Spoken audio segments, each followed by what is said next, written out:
everyone, my name is Tori, this is Novel Life, and welcome back to my channel. Today I have another romance recommendations video that I'm really excited to share with you. I'm going to be talking about super angsty romances that I just absolutely really enjoyed this past year. So that means all of these are from this year, basically. Now this video is in collab with Sam from Sam Reads a Little. Well, I asked her for video ideas. She gave me angsty romances and said, I'm also doing this. Do you want to do it with me? And I said, perfect, let's do a collab. So I already know that we have no overlap besides one book, which is actually pretty rare for me and Sam, so make sure you check out her channel if you don't subscribe to her already.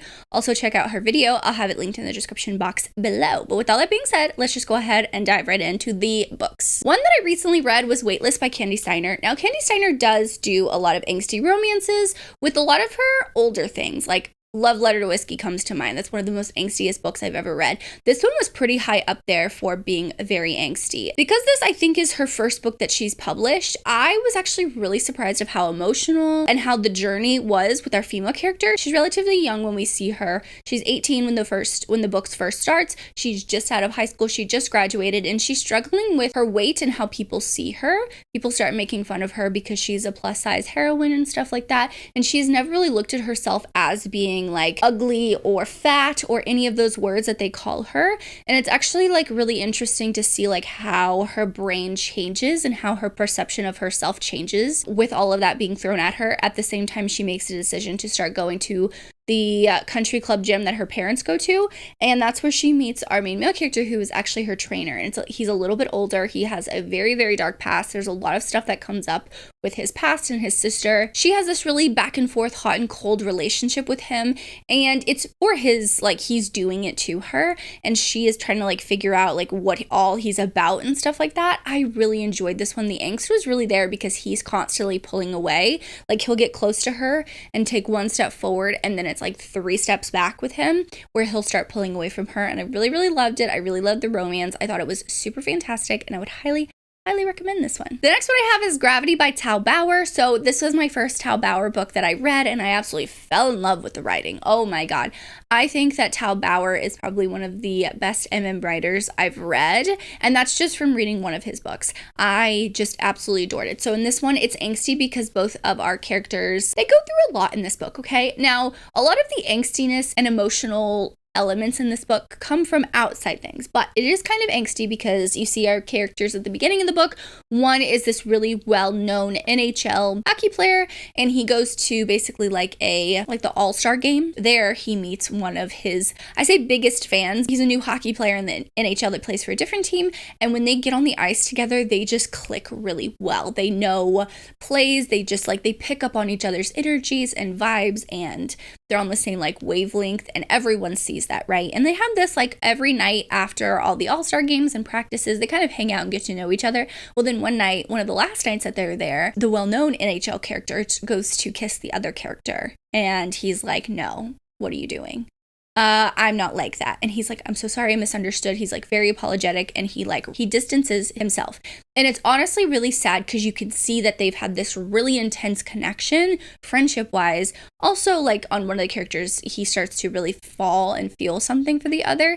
And when that's like broken, you feel it like as the reader, and I thought that was really interesting, which makes it angsty because then they go back to their separate teams and then they start playing like shit. So the rookie for one of the teams actually gets traded because they realized how well they worked on the ice. So he was like, I don't know what's going on with you, but I traded one player of ours for him, so you need to get your shit together. So they also have to still play on the same team while working through all of that stuff, and it is very, very, very emotional. I really, really enjoyed it. The ending was still, there's a scene at the end of the book that is so vivid. I remember reading that it still plays like a movie in my brain because it was so just there, and I absolutely loved it. Absolutely loved it. I highly recommend this book. The next one I have is The Summer We Fell by Elizabeth O'Rourke. This is the one book that me and Sam both have on our list and in our video because we absolutely loved this book. So Elizabeth O'Rourke, she writes a lot of like different things under her, like Ella Rourke or Elizabeth O'Rourke, and for some reason this one hit me on a different level. It was so angsty. So this book does past to present a lot. It goes past and present all the time. I have said this before, I do not usually like past to present, but I think the way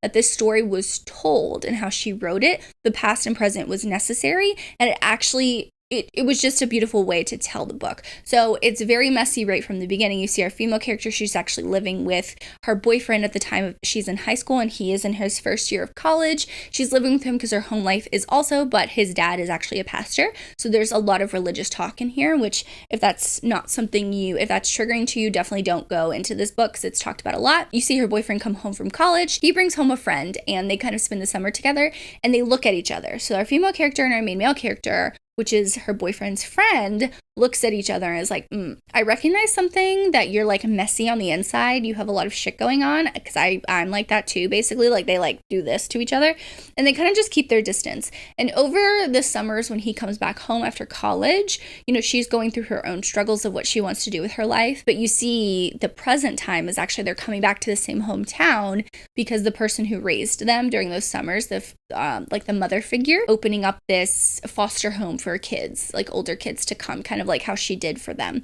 So it was very, very sweet, but it's also, she has to relive, both characters have to go through all of these past memories because they keep being brought up by her. So it's just a very, very angsty read. It's so emotional. It's relatively short, but it is very, very emotional. I loved the romance. The next one I have is Blame It On The Vodka by Fiona Cole. So Fiona Cole writes a lot of spicier stuff, but this book is actually relatively angsty, and it's angsty because you have our female character. She wanted to sleep with our main male character, Austin, when they were in college, and he was like, no, because I know you're like a one-night stand type of a girl and I'm looking for something more. So until you're looking for something more, I'll just be your friend. So he has spent all of these years as being her friend, and one night in Vegas, they kind of get drunk and they get married and they're forced to deal with that. And she's like, what the fuck is going on? I ruined our friendship. I don't want this. I never wanted to get married. I don't want to be in a relationship like this. And Austin is really hurt, honestly, because obviously she said yes at the time to get married to him. So now they're kind of like working through, do we get a divorce? But his parents are like, oh, I can't believe you got married. Like, it's about time. I loved you two together. So that angstiness comes up of them having to put on this like fake marriage type thing, like fake being married for everyone else, while they're still trying to like work through if they want to stay together or not. So very angsty. I remember reading this one being the angstiest in the series, and yeah, I really loved it. Really loved this one. One of the most angstiest books I've read is Saving Six and Redeeming Six, but I'm just going to hold up Saving Six. This is Joey and Aoife's story. So if you read Binding 13 and Keeping 13, Shannon and Johnny's story is very angsty as well, but Joey and Aoife take it to the next freaking level. So Saving Six and Redeeming Six is Joey and Aoife's story. It has a lot of things of being very emotional, back and forth. They go through so much. Joey's home life is absolutely awful, and he turns to a lot of different things to like cope with that. And Aoife just is trying to stay with him just because she loves him so much, and she knows that he is the person that she's supposed to spend her life with. And he's going through all these different drugs and alcohol and stuff like that, trying to keep up with school, trying to stay out of fights, trying to have a job. He works at her father's like garage. So it is very, very, very angsty. I've talked about this quite a bit on my channel. If you haven't read these books, I mean, just freaking read them. I know they're big, but just freaking read them. I promise they're gonna be absolutely amazing.